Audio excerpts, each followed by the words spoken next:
Pagbasa ng salita ng Diyos mula kay Propeta Oseas.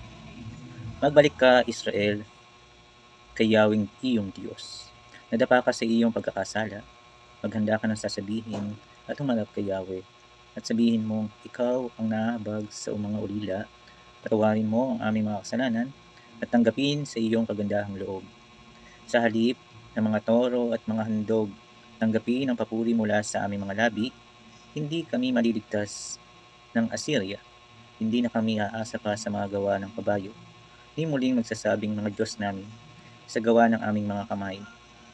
Tulunasan ko ang kanilang pagkaligaw at buong puso sila mamahalin sapagkat napawi na ang galit ko sa kanila. Magiging para akong hamog sa Israel na mamumulaklak siyang parang liryo, parang sedro ng Lebanon.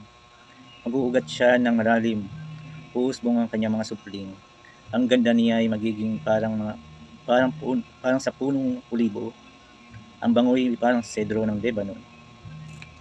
Muling mananahan ang mga tao sa kanyang lilim. Mananagana siyang parang butil ng trigo. Mamumulaklak na parang ubas at matatanyag na parang alak ng Lebanon. Aanhin pa ng Ephraim ang mga Diyos-Diyusan, kung ako ang dumirinig at nangangalaga sa kanya. Para akong sipres na laging luntian. Galing sa akin ang pagiging mabunga mo. Sino ang matalino na makakaalam sa lahat ng ito? Sino ang mahusay umunawa? Tuwid ang mga daan ni Yahweh. Doon lumalakad ang mga matuwid at natitisod ang masasama. Ang salita ng Diyos. Salamat sa Diyos.